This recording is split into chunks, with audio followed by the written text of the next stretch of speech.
everyone to the Realty debate on e-commerce versus brick and mortar retail. We've all seen staggering valuations for e-commerce businesses like Flipkart and Snapdeal. There are several articles which talk about malls going under across the country as buyers latch on to buying online and bagging deeply discounted deals. So today on the show, we look at India's retail real estate market, also examine that landscape which is changing. Are malls becoming a very difficult business to sustain? In fact, I've been reading headlines which say or question, is mall a dying business in India? So that needs to be answered as well. How can malls adapt in the face of new competition from digital? So India's big city shopping malls, what lies ahead? With me today, Ghulam Zia, Executive Director, Knight Frank India.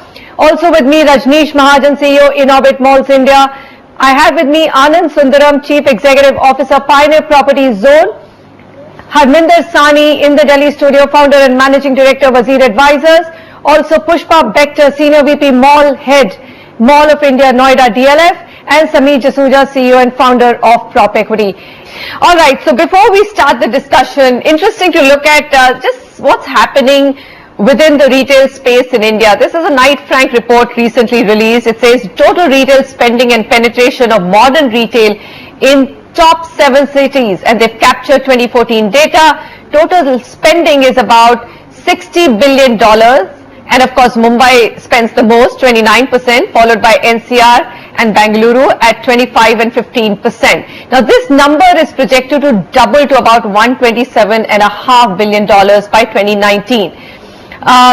Total penetration, 19% was brick and mortar, modern retail was at 17%, and e-tail at 2%. So that's the estimate they've got. They've also got brick and mortar to increase by 24% and e-tail share to increase to 11% by 2019. Now, when it comes to brick and mortar malls, that's modern retail as we are classifying it today, NCR has the highest penetration even though Mumbai spends the most. So that's a curious disconnect there at 23%, followed by Bengaluru at 21%.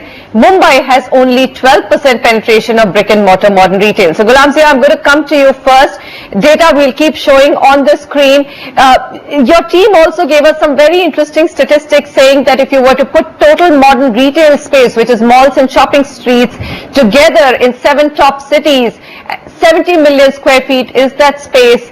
Now, if you look at this has been created over 15 years, you take a certain percentage and you actually find that the valuation is equivalent to Flipkart today. Can you run us through those numbers? Because that's the interesting question to ask today. Sure. This space that we're talking about, the modern retail as we call, has on one side the mall spaces, on the other side the high street, and all that space put together. We are looking at almost about 70 million square feet, here and there 70 point something, in the top 7 cities.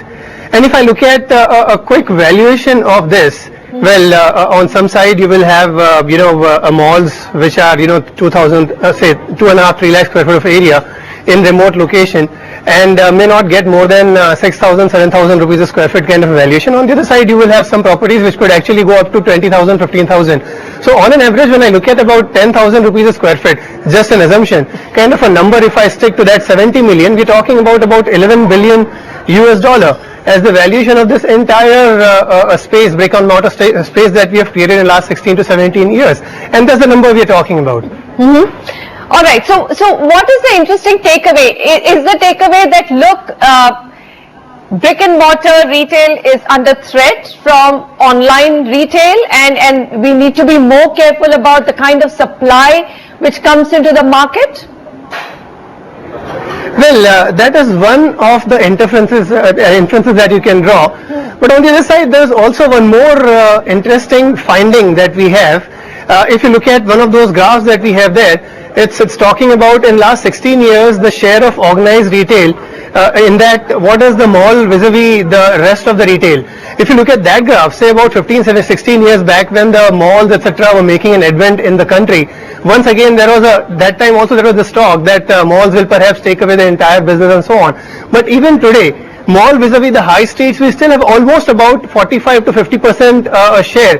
And when we are looking at projecting the numbers for e-commerce vis-a-vis the organized retail that we're talking about, going forward we're talking about in the next 5 years, you will have 13% for the organized brick and mortar retail vis-a-vis about 11 to 12% for e-commerce, so which is once again stabilizing. So my point is, I don't see much of a reason to worry. Obviously these are all platforms for retail trading, and anything new that is coming up will kind of come in with a big bang, and that's what we can look at. Going forward, these things will be stabilizing in times to come. All right, so Anand Sundaram, your viewpoint on what's going to happen with the mall business in India. You know, you keep reading reports that mall business is dying. You actually look at the numbers which are in front of you. Supply's gone down. So if you look at organized retail and give us your view, is this a business that developers need to be very careful of in entering? I think they have to be very careful and pursue this business, yes, because of late we've been deluged with a lot of queries by, say, some of the sovereign funds and other funds who want to pick up ready and performing malls at a phenomenal rates and phenomenal valuations. What we find is there are very few malls in the country today which fit the portfolio and the need. For example, the kind of quality of the construction or the kind of performance levels that they have, I mean, there are very, very few. So if we are able to up the ante on the rest of the malls, I believe this industry looks very promising. Also, in the next coming few years, there are very few malls that are under construction. So there is going to be a gap in the demand and supply. If you look at the growth in retail formats, vis-a-vis the need for the formats, I guess we are in an industry which needs much more supply here. Okay, so Cushman Wakefield data in front of me, supply 1.7 million square feet of fresh mall space against the estimated supply of 12 million square feet, less than 15% of the planned supply. So a lot of it has been deferred. Rajneesh Mahajan, you know, Mumbai itself, the spending power highest, but when it comes to mall space, below that of NCR and Bangalore. So why do you think that there is a inherent disadvantage of launching new malls in Mumbai, and you hear of the maximum numbers also shutting down in your city? I think the Mumbai landscape itself has a limitation to which one can keep developing the malls. If you see geographical spread the way NCR went through or Bengaluru went through, they had a circular expansion, whereas Bombay doesn't have that advantage. Okay, so is it just, do you think Bombay just has that disadvantage of going linear and therefore not enough land, and that's the reason why you have less number of malls? But why are malls then dying down?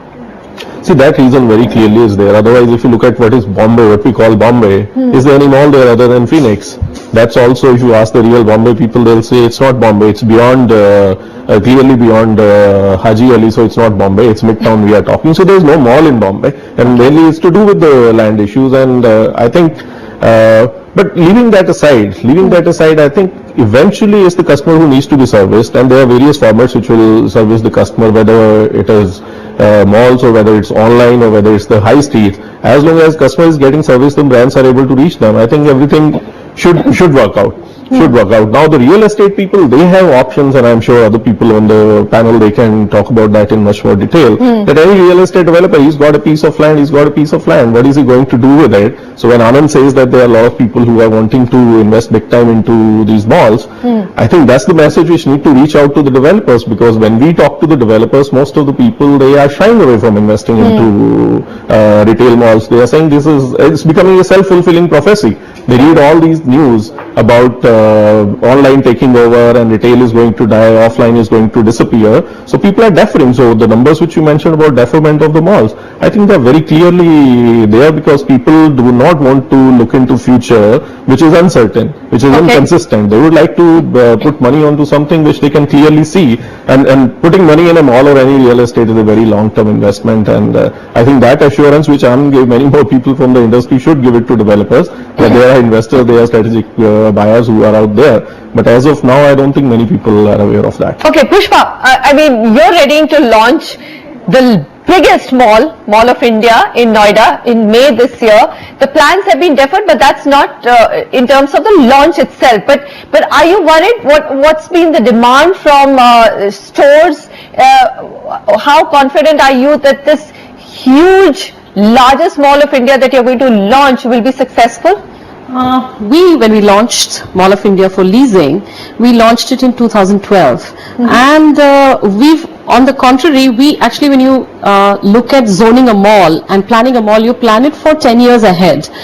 And we did that through a very intense category analysis. And once we category analyzed the whole proposition of online versus brick and mortar, we realized that some categories we should really be giving less space to. Okay. So we gave less space to, say, electronics or books, which we realized was going to go into an online space more actively. And hence what we have done is we've created a product which is more future ready. The other thing that we've done is that we've actually leased out the mall 90% today, and we've got very interesting international brands coming into the country. We've got a huge chunk of entertainment happening. So what will really happen with the whole online versus brick and mortar, in my view, is that the categories will get sorted. However, the experience of the consumers will get, people will pay more heed to it. When mall developers are developing and zoning the product, they'll pay more heed to the experience of the consumers. Okay. Sameer, so is it pretty much that you have to get the product right to make it successful? So malls are becoming more an entertainment zone. Even today, when you see it's the sales are dipping, that's what we hear, but it's not that the footfalls are decreasing in malls. I want to make an important point here of e-commerce versus brick and mortar. You see, at these times, as we speak, 2015, 2014, the e-commerce is basically right now a valuation game. And valuations are being driven purely because of customer acquisition and revenues. There is no talk of profitability whatsoever at this point in time. So what is really happening in the e-commerce industry is that everybody is offering products at a steep discount to what will be available at the retail mall, and they are funding that product literally because they are getting a lot of venture capital and private equity money to do so. This is a temporary phenomena. This is going to change in the next 3 to 4 years, where sales again, in some respect, of course e-commerce is going to go up, but at the same time this mad rush that is happening because of discounts, and that's the only reason why the mad rush is happening, is going to taper down a lot more. Plus there are enough and more brands who have to be out there showcasing their products even for e-commerce sales to happen, especially if you look at fashion. If you don't have those kind of stores showing their brands, creating the whole brand image of theirs, it just can't be created in the online space. Okay, but there's a point, Harminder Sani, from what Sameer is saying, that and Pushpa, that there are lots of categories which pretty much, whether you take away the discount or you keep it deeply discounted, like electronics and books, will continue to grow in the online space, and brick and mortar retail will struggle. Now, in this 4 years, when the rest of the business is also discounted, a lot of fashion brands are also moving online, and the stores are going empty. I know of people who actually go try out the size in a mall, but don't buy from that shop. They actually go online, find the same product, and buy it. So the transition 4 years, how painful is that going to be for brick and mortar? I get the point that online cannot sustain deeply discounted marketplaces for very long. Slightly longer answer, if you allow me to say that. See, when the organized retail started, the modern retail started, the whole idea was that they are going to disintermediate the market because there are too many intermediaries and too much money goes to people who don't add any value. So now the organized retailer will come in and make it whole very, very efficient and bring products to consumer, better service, better range at better prices. And now the online retailers are coming in and saying, you know what, these guys are even more inefficient, so we are going to make it more efficient, and we are going to bring this stuff to you far cheaper, far better, much wider range. How many shelves can a Shoppers Stop show in a store? Just look at Flipkart or a Myntra, they will show 20 times more products there. So now it's about disintermediation. So if this is how it's going to play out, eventually it's the same Arrow shirt which I used to buy in an Arrow store or in a multi-brand store which was mom and pop kind of store or Bindals kind, or went to a Snowman, then I went to Shoppers Stop, and now I'm going to Mantra. But eventually it's the same Arrow shirt which I'm buying, right? And Arrow is going to control that the product should be available at the same price in all the channels. It cannot be that the shirt is available for 3,000 rupees at the store in a mall, and then I go online and find the same shirt for 2,000 rupees. Happening today. It has happened It has happened in the interim. It's not happening anymore. You cannot find the same product. I challenge you on that, because whether you look at Nike, you look at Adidas, look at Arrow, you look at any of the brands, you cannot find. You can find cheaper products, but you cannot find the same product from the same brand at a lower price. If you are finding it, you must check it whether it's a fake or it's a real one. You must check that. Because there is fake stuff going out there. So that's what's going to happen eventually. Even the Flipkarts and Myntra, they are also intermediaries. Why they are sitting in between? I want to buy an Arrow shirt, let Arrow send that shirt to me, whether I look at it online or whether I try it in the store. So to Arrow it will not matter, because they have the store where people like me go in and they check out the shirt, and eventually I don't feel like buying it there. I just go home and then buy it online. Eventually Arrow sells. So the brands will be alright. So when we talk about the brick and mortar, it's the retailer. So whether it's a Shoppers Stop or whether it's a Myntra, they both are under threat. That's very, very clear. Brands are not. Brands will continue to do well. So coming back to the malls will thrive because they will be places where malls will put their products, and all these things which we talk about, the productivity, about the rental and the margins you make at the store level, I think it's all going to go out of equation. Well, brands never used to calculate their profitability on every point of sale. It only happened because everybody started talking retail. Otherwise, you go and ask a Dabur or a Unilever, they do not calculate the productivity or efficiency of every point of sale. They eventually look at the brand and they say that this brand sells $100 million worth, does it make money or not? And I think this is how all the brands will start looking at the business, and this is how it's going to pan out. So offline will definitely stay there. The malls, like I say, it's a self-fulfilling prophecy. It's becoming to be, going to be that the people are not coming up with more malls. So the malls which are existing, even the malls which are today not doing so well, just because of demand supply, somewhere they will also start figuring it, they will start making money. Okay. There's not enough supply. So we'll come back and discuss that. When is it that the mall business will start making money? And we have, of course, an expert panel here. Do they also need to change the way they look at business? We got some insights into what you do with the mall space today. With the competition from online staring at you or nipping at your heels, actually, we come back and take a look at that a little bit more. Also look at countries like US. You have much deeper online penetration there. How have they managed to place their mall business alongside of online business? Stay with us.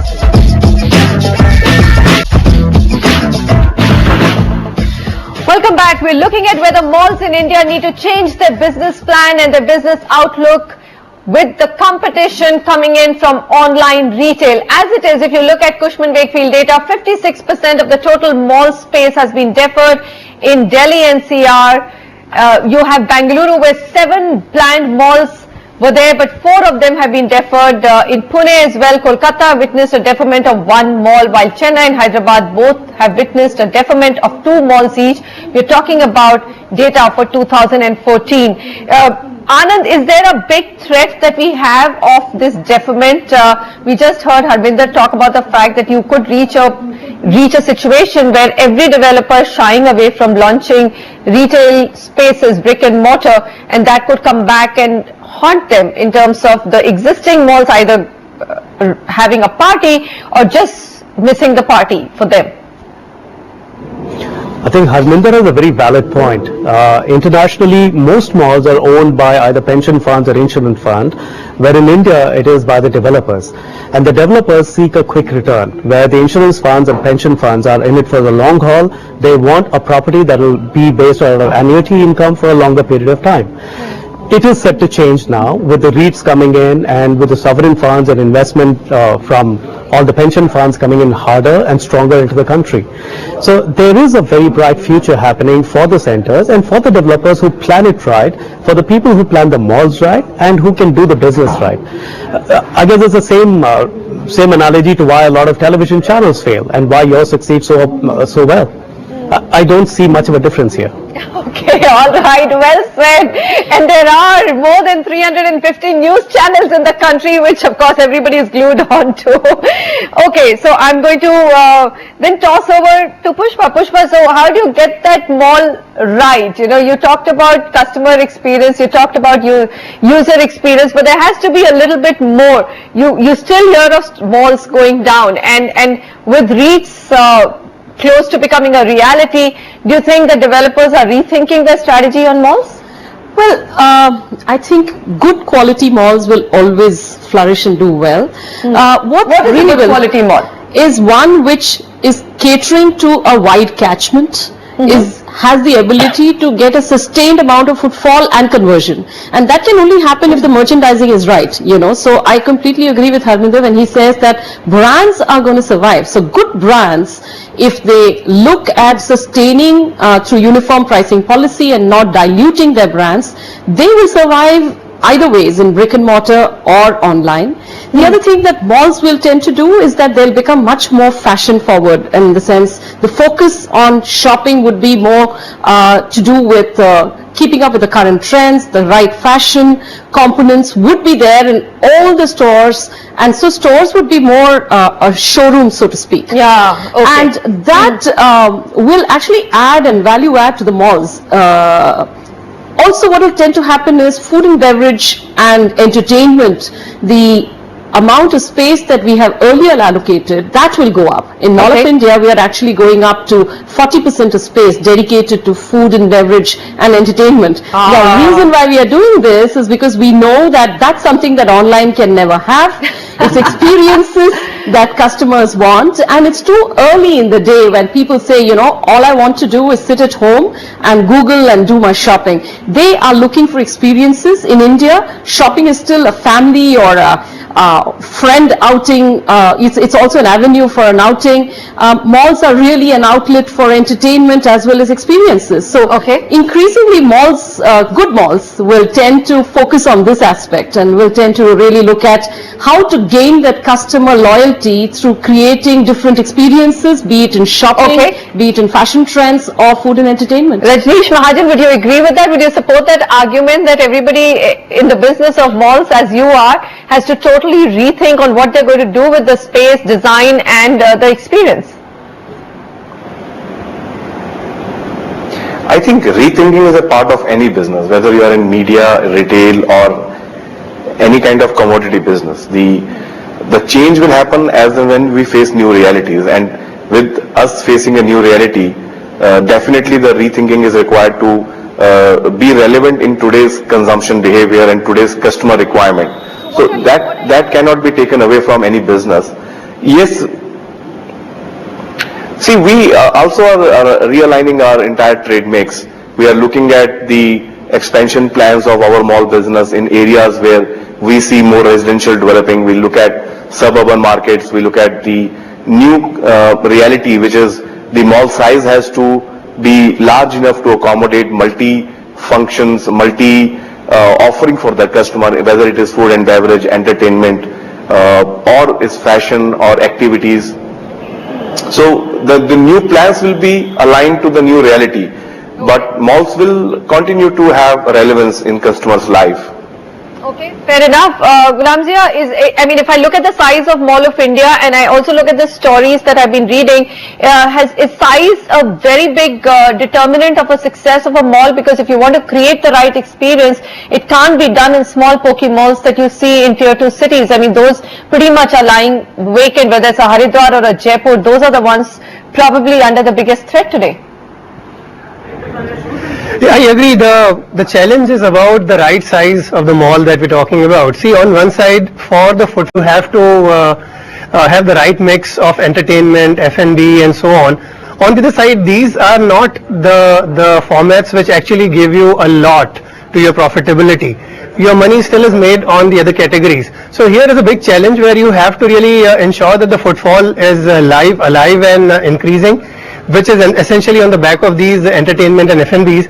On the other side, the larger the mall, the larger the space, as we were just listening in the Mall of India, the Noida one, so much of space is now allocated to entertainment and F&B and so on to make it for the people to come back. It has to be an experience where I would want to go every week, weekend, etc. So when we are doing all that, somewhere the economics has to also be carefully seen. Sure, it happened that we have a huge space where most of the space is not really making money for the developer or the owner, whereas it's just for the fun for the families to come and not really make so much of money for the owner. And that's something that's a big challenge even in tier 2, tier 3 cities. We have seen quite a few of these malls coming up promising 1 million and so on and so forth, and have subsequently shrunk because of the economics not falling in place. And that's something which is going to actually play an extremely critical role. Obviously, the key actually lies here in increasing the share of the modern retailing, which even after say last about 15-20, even after 2 decades, it will still be not crossing about 15% pan-India kind of a number. And that is a big worry. We'll have to see how do we really increase the penetration into the rest of the market. Okay, so modern retail, increasing the penetration of it. So Sameer, as we were discussing in the break, you still can't get rid of your local markets, and that's the big challenge more than online. So maybe we should be looking or focusing on that business. How long do you think Indian local markets would probably give way to malls, or can they both continue to coexist, and for how long? I think they will definitely coexist. High street shopping and also your kirana shopping, as you may want to call it, is going to continue for all times to come, according to me, because we have a very different kind of a culture than what Western countries really have.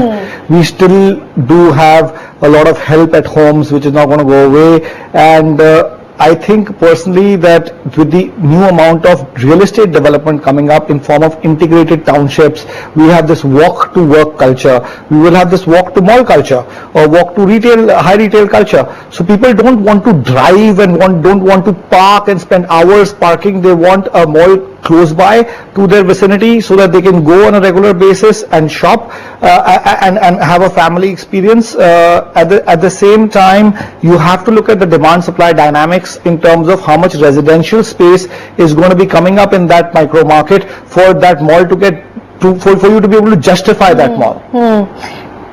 So, Haminder, I'm hearing lots of contradictory voices now. One is that, okay, you can't have small malls. You have to have really large spaces if you want to give that experience. Second is that you have integrated townships and malls within those integrated townships, but then you also have to create enough jobs and people and residential for people to walk in. Very tiny malls in tier 2 cities are an automatic no-no. You will continue to face challenges from local markets. Put it all in perspective for us. What is the recipe for having a kick-ass successful mall? I mean, where do you place this? See, first of all, when we say mall, we in India don't even call it a shopping mall most of the time. We just call it a mall. And I think mall in our minds is like the Mall Road in many cities which we have seen. So it has to have everything. It's just not a shopping plaza. It has to have entertainment. It has to have food. Economics has to be made to make sense. It will not make sense on its own. It has to be made to make sense. So whether today the people like Pizza Hut or McDonald's or any of these restaurants, whether they are giving enough money to mall developers or not, I think that's a different discussion which has to happen there. But consumers, when they are coming to a mall, they need all of it. Any one of us, we used to go to any market, which were like open market, street markets, we were looking for all three things. So whether it was let's say Madari who was playing there, or whether it was something else going on, it was the entertainment, whether it was a cinema at the end of the day if you come from a small village to shop in a town. So it's all needed. So it has to be done. So somewhere there is a cross subsidy when we see which is happening. I think it's not unfair, because ultimately the experience has to be completed. Now coming to the point of tier 2 and small malls, see again, even in the malls in the big cities, I believe we have opened the doors of our malls and the stores too wide, too quickly. Indian consumers are not rich enough to be able to pay for this experience. So if I have to be politically right, I don't have the word, so let me be wrong, the people don't deserve. They still don't deserve to be walking into the malls. How many people are going to 5-star hotels? How many people are going to fine dining restaurants? These malls are comparable to that. So we are letting everybody in, and then we are saying that rather than saying, so on one side we say the story is India is getting richer, but on the other side we started going cheaper. So everybody wants to do bottom of the pyramid, wants to go for cheaper product, a big bazaar or a Reliance trend, and then they say we can't pay the rent. Absolutely. Right? Because we are not making money. They have never made money. So given that, I think somewhere there is a mismatch that too many things are happening too quickly, and we are inviting people who don't deserve the invitation to come to the malls, come to these food courts, and then we are saying, oh, can we give them a 7 rupee cone and a 20 rupee burger and not make money and not give it to the mall developer, and then the business will happen. It's not going to happen that way. So just one more point, I would say that when we are talking about the categories here, so it's not the categories which are going to disappear, that electronics will go out of the mall. An Apple store and a Bose store will be there in the malls. We'll all go there and experience, but how many people can afford to buy that? It will be the premium brands, it will be the premium consumer, and more people will continue to become premium. They'll keep on getting richer. So today maybe there are just 100 million of us who can afford to go there, buy these brands and enjoy the malls. Tomorrow there will be 120 and then 150, and one day will be as America, that everybody will be going to the mall. But you cannot become America overnight. And that's what we have tried to do. Taking a mall to Jaipur, I think, again, let me be very blunt, somebody must have been out of his mind trying to do that. Let me do a small little mall there, call it a mall and put it there, and people will, Jaipur, they will throng and they come there. The people are smarter. They know that, oh, this is something, I can go to Delhi, I can go to Gurgaon, enjoy mall. The people who can go there. Well, DLF is trying. Okay, Harminder, DLF. Yes. The herd mentality.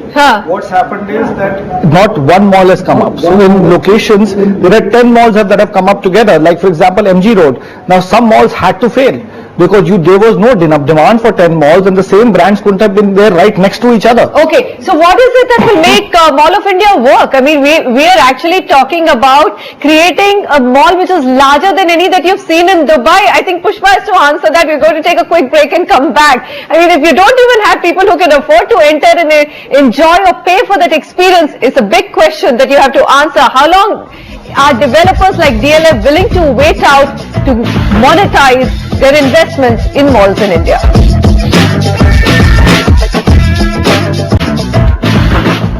Welcome back. Malls in India, what's their future? There's an online competition which is nipping at their heels. There's also this whole question of how do you get the mall design right. And now we've just discussed whether India can afford to have so many malls. Are there enough people who can pay for that experience? So Pushpa, come in here. You're ready to launch one in the vicinity of several other malls in the NCR region, and this one is larger than any that you've seen in Dubai, is what I've been told, 2 million square feet. So how will you sustain it? How will you have enough people coming and paying for those experiences that you've planned out? Malls is all about location, location and location. So the location of Mall of India is such that it's going to draw people all the way from South Delhi, Central Delhi. Connectivity is fabulous, as well as East Delhi. So let's talk about Dubai Mall. Dubai Mall, by the way, is slightly larger than Mall of India. Okay. However, it gets 60 million people every year. The reason why it does is because people from the neighboring countries as well as Dubai, Abu Dhabi throng there as a destination spot, and year on year, week on week, that's happening.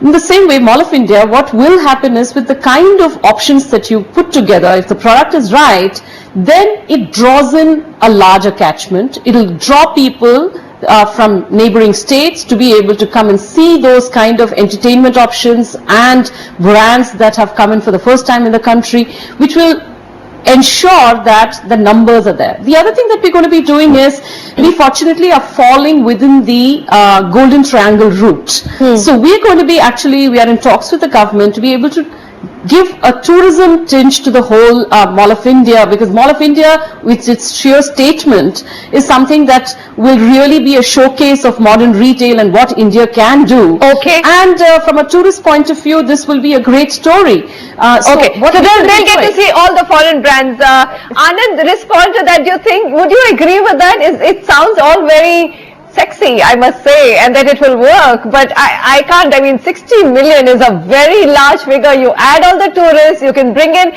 all the Biharis from Bihar and the UPites from UP to Mall of India, but I still don't see those kind of numbers of footfall. I'm sure DLF has worked their numbers through, and I'm sure they will work. But yes, it is not. We didn't find it very easy to turn around centers. And what we realized is generally the retailers and the malls are not married to the catchment. I mean, malls are an industry where You can't just move it to another catchment because the current catchment doesn't support it. And what Harminder said some time ago is quite right. There are a lot of retailers who do not necessarily fit into an area. What we found in one of the malls that we're turning around is rather than going a department store, which is a traditional department store in the country, we bring in a local brand which is much more relevant. And they were trading 3 times what a department store would have done in the same place. If we are able to go do these kind of changes, I'm sure most malls will succeed. But the trick is in marrying the malls to the catchment, and without it, I'm not sure every mall can succeed easily. Absolutely. Very quickly. Yeah. You know, what we did is that, I agree completely, we have zoned the mall in such a way that the lower ground, we call it the marketplace, we actually will be getting in people to buy their daily groceries, to buy their knick-knack high street shopping. So the one whole level is dedicated for local retailers to be able to showcase what they are good at, and thereby drawing the local traffic. Okay, so basically you're provisioning for everybody. Everybody. Local shopping, high street fashion, extra high street, Exactly. and Entertainment. the entertainment, and the tourists Yes. on the Golden Triangle. Okay, so Absolutely. all the best for that. We really do want it to succeed. I mean, we want mall story to succeed in India. With REITs coming in, Sameer D'Souza, you know, if developers can take less of the risk and have pension funds and long-term capital coming into it, suddenly that would change the game, isn't it? Absolutely. I think the mall business is a very specialized business. You have to understand how to run malls and operate malls, and with these REITs coming in, I'm also sure that there will be a lot of specialized companies who know and how to operate malls will come in, and they will be able to turn around some of the malls. Some of the malls have been classic success stories because they've been able to do the mall management absolutely in the right way, by getting the right mix of brands, by pulling in the crowds with the right kind of entertainment and food and beverage. I think that's the right model, and I think all types of malls can even coexist. For example, a right-sized mall of about 4 to 5 lakh square feet is one type of a mall for a certain micro market or a demographic audience, and a million square feet mall like the Ambi Mall is for a weekend goer who's going to go once in a while or once in a month to do other activities just than shopping as well. And then you will also have the cyber hubs, isn't it? Gurgaon is a classic example that there are about 30 malls. I'm not saying all of them are doing well, but at least 5 out of the 30 are doing very well, and there is the Ambi Mall out there, which is like a large elephant. 5 out of 30 isn't a good number to conclude this discussion with, but we'll have to go get there. So essentially, it is not a dying business. It's just about getting it right. Ghulam Zia, thank you very much for bringing us that report first exclusively on NDTV. Rajneesh Mahajan, pleasure to have your views. Anand Sundaram, all the best for turning around many more malls in India. Harminder Sahni, always a great perspective on how retail in India is moving, and of course Pushpa, all the very best. We hope you get everybody to come to Mall of India. Sameer D'Souza, thank you for wrapping it all for us. So malls, looks like many of them have outgrown the shoppers, but many of them have also got it right, and we just hope more and more do get that right. Thank you very much for joining me on this discussion.